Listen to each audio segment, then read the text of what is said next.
Olá, estamos aqui no Jornal de Brasília, o nosso parceiro na capital federal. O Imagem e Credibilidade chega até você com mais um podcast. O podcast de número 15. Eu, Alexandre Jardim. Eu, Estevão Damásio. Eu, Rudolfo Lago. Meus amigos, mais uma semana tumultuada em Brasília. Jornal de Brasília, nosso grande parceiro, né, Rudolfo? Sempre trazendo muitas informações. Nós nos baseamos muitas vezes no que a gente lê no próprio JBR, né? Com certeza. Informação de grande qualidade. Mas também conversamos com muitas fontes, né, Estevão? Claro. Muitos amigos, enfim, colegas da imprensa de modo geral. A apuração tem que ser muito bem feita, completa, né? Porque senão a gente acaba levando até você um pouco do que você já viu. E a gente tenta sempre fazer mais, ou seja, levar para você o que você não conhece. E principalmente fazer você poder entender um pouco do que a gente aprendeu nesses anos, que são os bastidores da política, ou seja, como funciona aquela notícia que você viu no jornal, né? Leu, ouviu na televisão. Enfim, falando de notícias, vamos começar pelo presidente da República, Jair Bolsonaro. Deu uma entrevista forte, né? O imbrochável. Opa! No jornal O Estado de São Paulo, grande veículo de comunicação do Brasil, tradicionalíssimo. E nesta entrevista, ele se colocou como um homem muito humilde, né? Inclusive disse que o conselheiro que ele tem é a sua humildade. Mas enfim, tirando estas observações a respeito da personalidade do presidente, vamos falar do que o presidente disse, ou seja, do conteúdo que afeta a vida de todos nós. O presidente, muitas coisas não foram ditas, mas até no que não foi dito, se tem informação, claro. Não é isso? Então, por essa entrevista, Rodolfo, você gostaria de começar por qual ponto? Me chama a atenção uma coisa, associando ali, Alexandre, Estevão, a entrevista com que o presidente falou depois, em seguida, né? Que me chama a atenção é o seguinte: o presidente garantiu que ele não pensa em reeleição, quando na verdade todos os sinais são de que ele só pensa em reeleição. Ele na entrevista e depois, ele deu uma série de recados assim, e que são interessantes, são uma coisa até que a gente falava na semana passada, que o presidente tem um jeito de fazer as coisas que é meio zigue-zagueante, ele vai e volta, né? Então ele deu alguns recados ali no sentido de que ministro que pensa em eleição, que só pensa nisso, tal, é cartão vermelho, que ficou parecendo na entrevista do Estadão, a minha leitura de que ele estava de novo falando pro Moro, né? Entendeu? E aí no dia seguinte, isso daí já pareceu que ele estava falando pro Onix. Que é o único presidenciável, assim, mas enfim, era isso. Meio na linha, como o Estevão ressaltou, eu acho que é bem isso mesmo na linha de passar o seguinte recado: o presidenciável só eu. Quem quiser entrar no páreo pode levar um cartão vermelho. E aí, de novo, com relação ao Moro, isso me parece que outra vez traz o Moro de volta para o centro, depois que ele tinha dado uma recuada para manter o Moro. Ou seja, é esse zigue-zague do Bolsonaro. Antes do Estevão falar, eu queria aproveitar esse gancho, porque, na verdade, a história do Moro me chamou muita atenção também. Até porque, ao não falar tanto do Moro, ele disse muito sobre o Moro. Por quê? Porque quando o Estado de São Paulo pergunta sobre quem são os indicados para o Supremo Tribunal Federal, também. Ele deixa claro que ele pode indicar não somente 2, mas ele pode indicar, na verdade, 4, porque após a reeleição, o qual nessa entrevista ele já dá como reeleito, ele indicaria os próximos 2. E que o Moro poderia ser indicado, inclusive, num segundo mandato. Só que num segundo mandato, nós não temos a certeza que o Moro estaria com o presidente.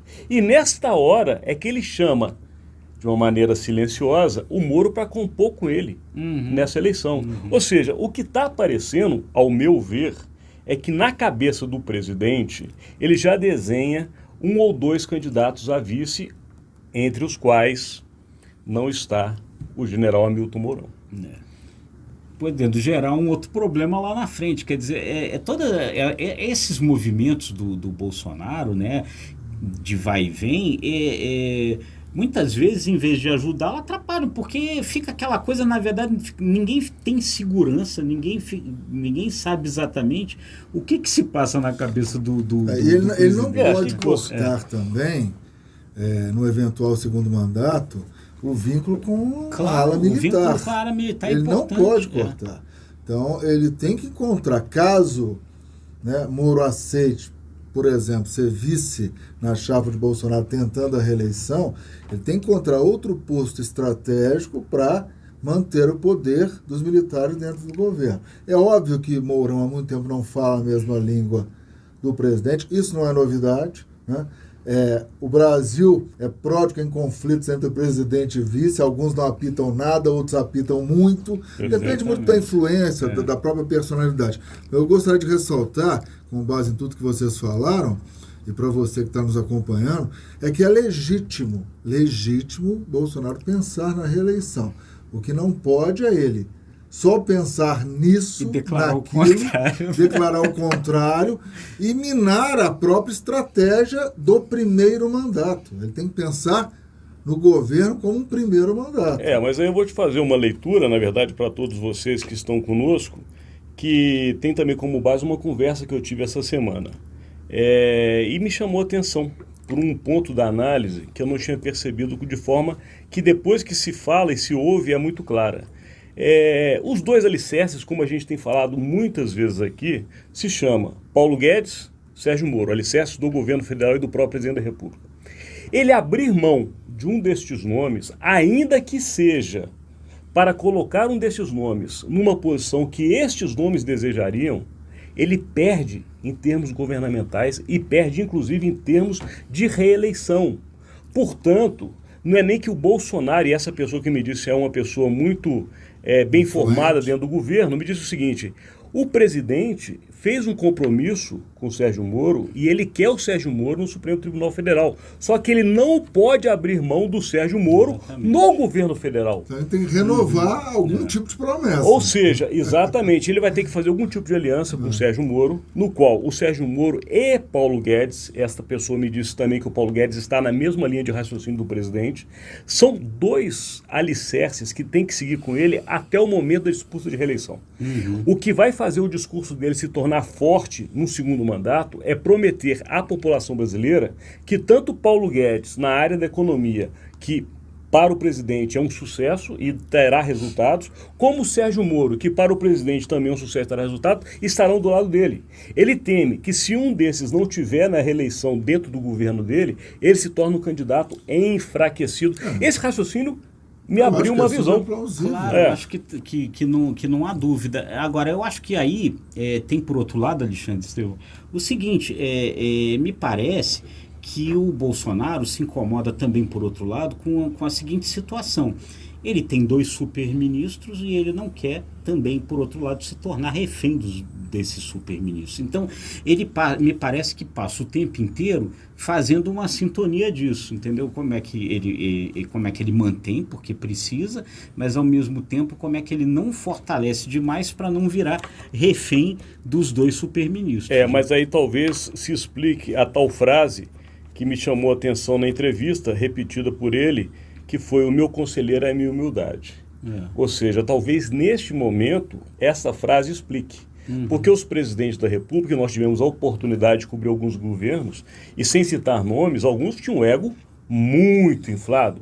Alguns não aceitavam de forma alguma imaginar que eles estavam abaixo ou no mesmo patamar de outras pessoas. Eles sempre estariam acima. Talvez essa condição do Bolsonaro ou do presidente da República, Jair Bolsonaro, se colocar, possa ser o que explica essa frase. Eu acho que, com base no que o Rodolfo destacou, é preferível, para efeitos do projeto de reeleição, Bolsonaro conviver com 2 superministros. Talvez essa humildade que ele coloca como necessária como conselheiro. Que pode, na verdade, no fundo é um recado também para os outros, né? Assim como eu estou dizendo que o meu conselheiro é a humildade deve ser conselheira dos outros também. Moro pode esperar, por que não, mais 3 anos? É um sujeito novo. Moro tem quantos anos? 45? Acho 44, 45. Pode esperar um próximo eventual segundo mandato para chegar ao Olimpo do Judiciário. Eu também conversando o Olimpo. Eu também conversando essa semana com uma pessoa de dentro do governo, Alexandre, com relação a essa questão do Sérgio Moro, ela me disse uma coisa que é o foco das preocupações ali dentro, com relação ao Moro e à possibilidade eleitoral do Moro. existe uma parcela daqueles que compunham ali o eleitorado original do Bolsonaro, que são os chamados lavajatistas, né? Que são aqueles que foram apoiadores da Operação Lava Jato. Moro, foram para isso, com certeza, por causa do Moro e da Operação Lava Jato. Esses lavajatistas, alguns deles... Gostei do termo. Esses lavajatistas, essa pessoa me disse, olham para o governo hoje e às vezes ficam preocupadas se o governo tem compromisso com essa coisa. E aí é o problema do Flávio Bolsonaro, são outros problemas aí que envolvem determinadas denúncias de corrupção, que fazem esses lavajatistas olharem ali e ficarem buscando uma outra opção. E essa opção pode ser o Moro. Ou seja, até que ponto o Bolsonaro e o governo dele vão aguentar as pressões vindas do próprio parlamento. Exatamente. Não, e pressões também vindas de fora, porque você lembrou na semana passada a história da OCDE bateu muito forte que um dos pontos para o Brasil estar integrando este grupo seleto da economia mundial era a questão do combate à corrupção. Claro. Se você tem um Sérgio Moro, que é reconhecido internacionalmente como um homem que combateu a corrupção no Brasil, se você deixa de ter ele como ministro, enfraquece esse posicionamento. Exatamente. Então tem tudo a ver com o que vocês estão falando. Agora, falando em recados do presidente, ele também deu alguns outros recados. Ele mandou recados para governadores. Inclusive, ele chegou a falar o seguinte: fizeram um desafio para mim pela imprensa. Ainda chegou e falou isso com os jornalistas. Os jornalistas me desafiaram porque os governadores falaram que se eu abaixasse os impostos federais, eles também abaixariam os impostos estaduais. Eu abaixei e eles nada fizeram. Isso tem um ataque de endereço certo com nome e sobrenome. Obviamente. Né? Hoje eu me preocupo muito com isso, porque Bolsonaro ele está entrando em choque com 3 governadores das principais unidades da federação, digamos as assim. maiores. Distrito Federal, que pode não ser grande economicamente, mas é grande politicamente. E com o eixo Rio-São Paulo. Com Dória e com Witzel. Isso. Até que bem ponto, lembrado. Eu fico muito preocupado com os próprios destinos do país. Porque a União não pode virar as costas para a maior potência econômica nacional, que é São Paulo. E não pode virar as costas também para o Rio de Janeiro. Claro. Que por mais que enfrente graves problemas, Rio é uma unidade emblemática para a federação. É importantíssimo em todos os aspectos. Eu acho que não podemos caminhar de forma separada. E Bolsonaro gosta do confronto. Witzel também. E o Dória, que já foi bolsonarista. Ibanez aqui também. Adoro o Ibanez, só está dando... Ele está dando uma canelada por dia. Canelada por dia no Bolsonaro. Isso pode comprometer o projeto nacional. Isso me preocupa muito. Gente, vamos ser honestos. O presidente disse que não pensa em reeleição, mas ele está igual aquela personagem da escolinha do professor. Só pensa naquilo. O que acontece? Existe uma grande possibilidade da disputa eleitoral próxima, ela se dá muito no campo da direita, no campo conservador, aonde essas figuras, esses governadores, menos o Ibanez, mais o Dória e o Witzel, se colocam como alternativas à direita ao Bolsonaro na eleição de 2022. Então todo esse confronto ele está relacionado, na verdade, com isso. Ele não está necessariamente relacionado, não está mesmo, à diminuição de imposto, o preço do combustível. Ele está relacionado ao seguinte: como é que um provoca desgaste no outro. É isso, né? Agora... E aí entra naquilo que nós já alertamos aqui.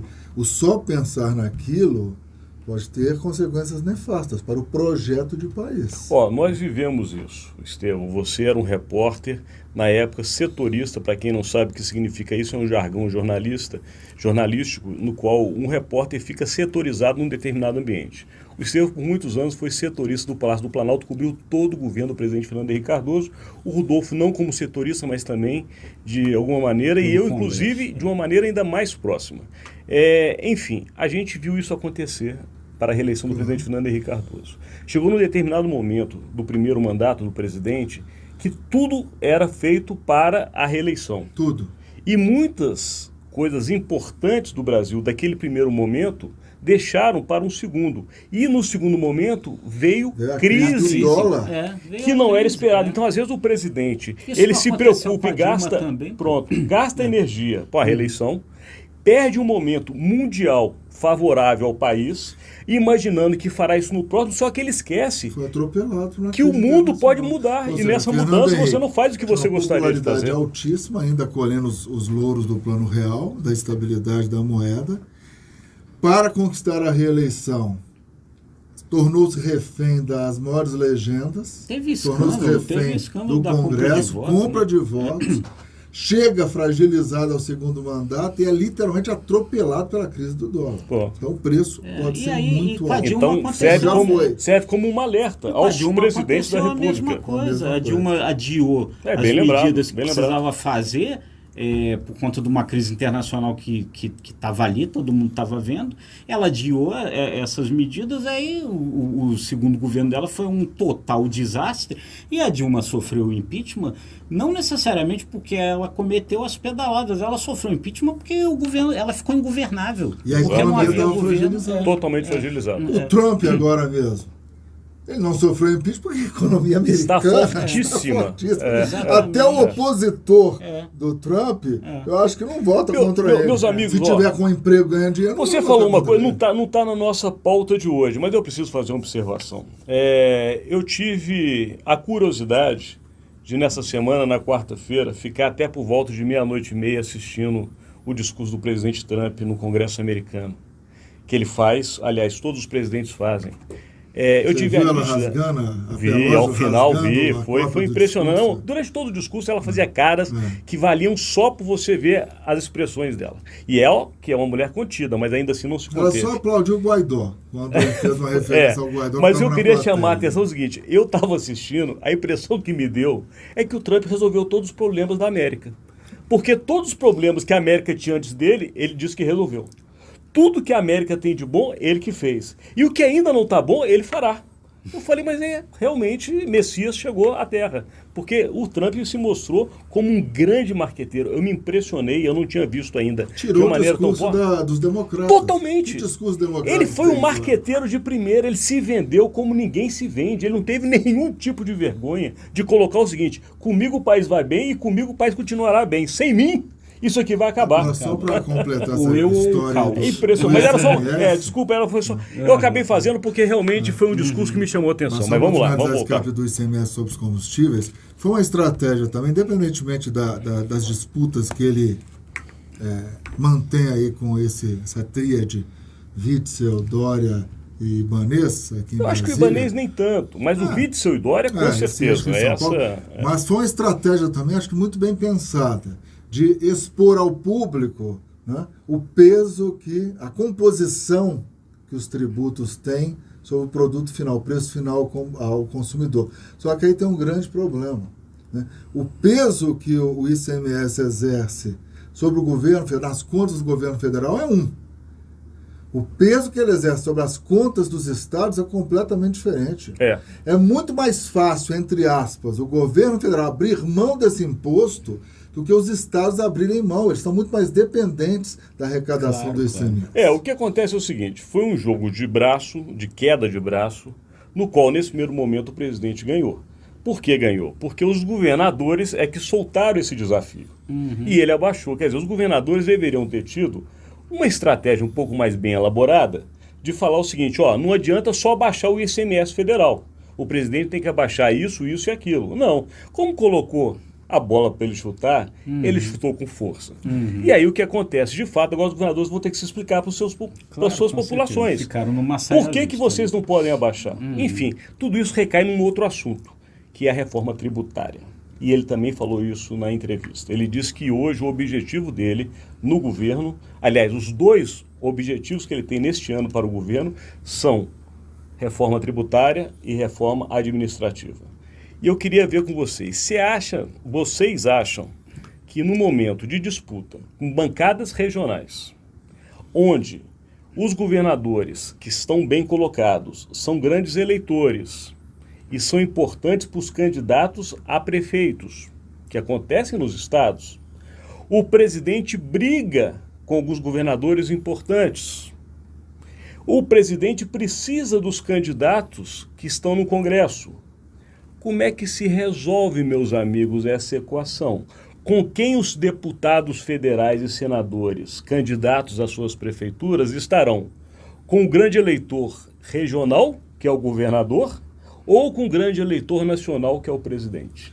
Eu acho que em relação à reforma tributária, o caminho a ser seguido, na minha percepção, será o mesmo da reforma da Previdência.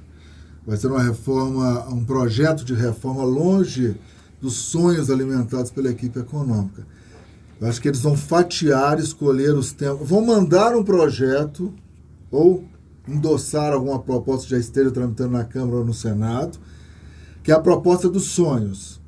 Mas, e o que vier é lucro. Né? Qualquer proposta que fuja um pouquinho do escopo de uma reforma ampla será um crédito para o governo Bolsonaro. Porque a gente está falando há quantos anos, há quantas décadas sem reforma tributária? Nós temos duas reformas tributárias. Uma caminha no Senado, outra caminha na Câmara. Existem já movimentos políticos, inclusive de siglas importantes, dizendo que vão apoiar a reforma que está na Câmara e vão esvaziar a reforma do Senado. Basicamente, a reforma da Câmara sendo aprovada, ela ainda assim não resolve o problema da nação.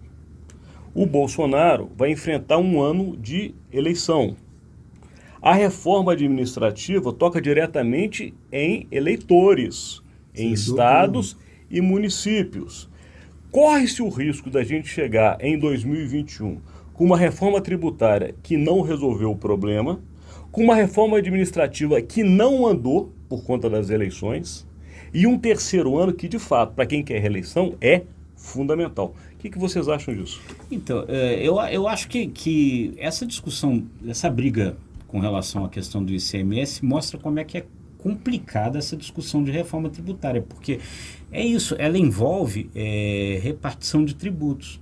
Entendeu? Alguém ganha, alguém perde. E é isso aqui. Ninguém quer perder. Ninguém quer perder e é por isso que essa discussão é complicada. Essa questão do ICMS mostrou isso claramente. Quer dizer, quando você vai fazer uma discussão mais ampla de uma reforma inteira, esses exemplos vão acontecer, vários deles. E aí isso mostra a complexidade e mostra porque que uma reforma tributária nunca conseguiu ser aprovada.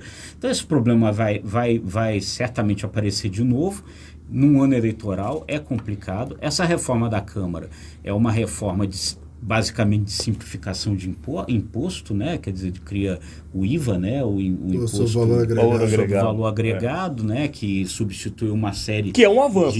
É um avanço, mas substitui uma série de impostos e tal. E aí é isso, o cálculo no final das contas que tem que ser feito é o seguinte: mantém a arrecadação, não mantém, vai perder, porque a discussão é se é dinheiro, entendeu? E aí, sem clareza e segurança disso, o negócio não anda não. Então tá, falando de eleição, falando de brigas, de disputas, vamos falar também de algumas alternativas eleitorais que pouca gente está prestando atenção, mas jornalistas bem conceituados de Brasília e de São Paulo já começaram a alertar. Um a gente conhece bem e o outro também. Um se chama Rodolfo Lago, que fez uma coluna brilhante essa semana falando justamente da força da ministra Damares Alves nas regiões Norte e Nordeste. E outro amigo nosso da velha guarda, competentíssimo, editor de política do jornal Valor Econômico, César Felício, fez outra coluna muito interessantíssima, mostrando Damares Alves como a candidata de um grande eleitorado, chamado eleitorado conservador e evangélico.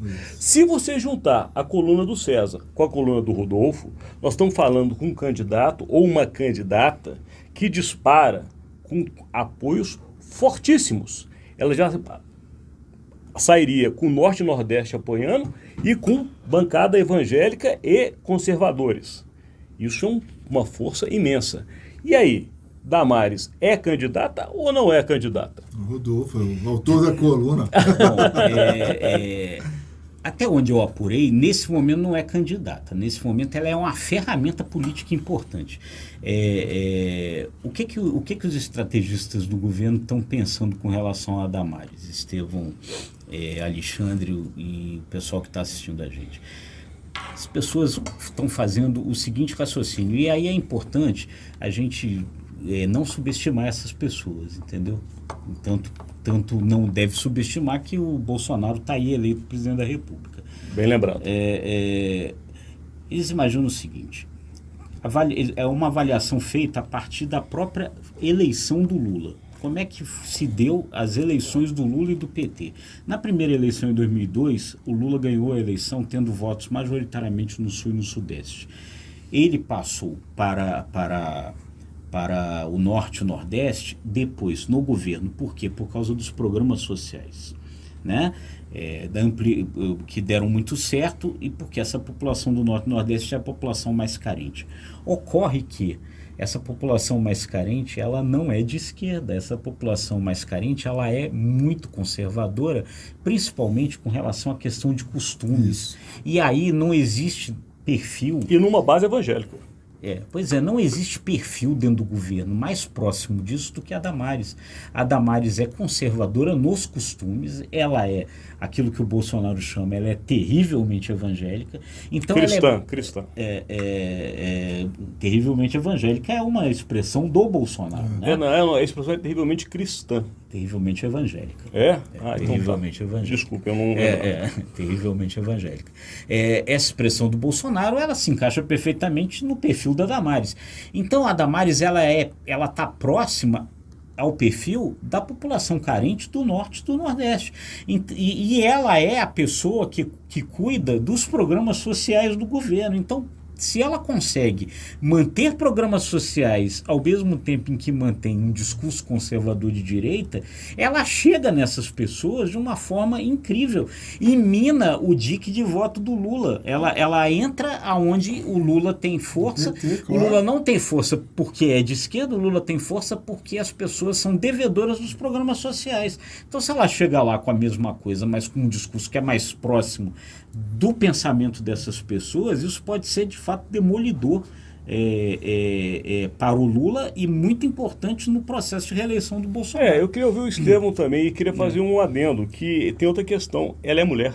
Exatamente. E o Brasil já comprovou, através da eleição da própria Dilma Rousseff, que aposta em mulheres, ou seja, ela tem mais uma força também nesse lado. O que você falaria dessa possível candidata? Eu não acredito que ela seja candidata. Eu vou no caminho destacado pelo Rodolfo, que ela é sim um grande instrumento hoje para o presidente Bolsonaro, para romper de vez, né, os votos que o PT vem colhendo há algum tempo na região Nordeste, desfrutando do sucesso de programas sociais como o Bolsa Família. Então, se a Damares não se descuidar desses programas sociais, continuar aperfeiçoando-os e, ao mesmo tempo, manter um discurso conservador que vá ao encontro dos costumes da tradicional família brasileira e nordestina, muito religiosa e conservadora, eu acho que é um grande caminho de sucesso para que, numa eventual tentativa de reeleição, Bolsonaro possa fragmentar os votos que a esquerda vem tendo nas últimas décadas aí na região Nordeste. Perfeito. Nos últimos anos, melhor dizendo. Eu concordo com vocês, acho ainda que a Damares pode vir a ser, uma aposta pessoal minha, também uma das que o Bolsonaro, ou o presidente Jair Bolsonaro, pensa para ter como vice na candidatura presidencial. É possível. Ainda pontuando isso, se a gente ainda tiver um pouquinho mais de tempo... O tempo está terminando, mas a gente pode continuar nesse assunto. Só pontuando aqui mais uma coisa que eu acho que é importante, né, que para quem não leu lá a coluna, na linha dos programas sociais que o Estevão estava mencionando, a Damares está instituindo laboratórios que já começaram nas regiões Norte e Nordeste de programas sociais. O primeiro que já está instituído é na Ilha do Marajó, no Pará, aonde ela capitaneia ali a busca de recursos para montar um resort na Ilha do Marajó e criou um programa lá chamado Abrace o Marajó, de programas sociais ali. E depois ela vai fazer outros laboratórios no Norte e no Nordeste também. Está pensando em fazer cidades como Fortaleza, Aracaju. Na linha de não dar apenas o peixe, ensinar a pescar, gerar emprego e renda nessas e muito regiões. dentro na linha ali da questão da violência contra a criança, do abuso sexual, que é uma coisa forte. Num estado importantíssimo como o Pará. Mas, infelizmente, meus amigos, a gente sempre tem muitos assuntos para falar. O nosso tempo chega ao final. A gente quer agradecer a você que nos acompanhou e que toda semana está aqui assistindo o podcast do Imagem e Credibilidade, numa parceria com o Jornal de Brasília. O Jornal de Brasília é o jornal da capital federal. E nós, juntamente com o JBR, trazemos até você as informações que lhe interessam, em cima do que nós conhecemos, das nossas especialidades e das boas fontes que temos. Portanto, eu me despeço. Eu, Alexandre Jardim. Eu, Rudolfo Lago. E eu, Estevão Damásio. Até a próxima semana. E o sininho? Ah, verdade. O sininho. O sininho. Inscreva-se nos nossos canais. Não se esqueça de se inscrever nos nossos canais e ativar o sininho para receber as notificações quando os nossos produtos entram no ar. Existem produtos, inclusive, que são conteúdos exclusivos para quem está com a gente nesses canais, além das redes sociais do Imagem e Credibilidade. Tchau, tchau. Um abraço. Abraço.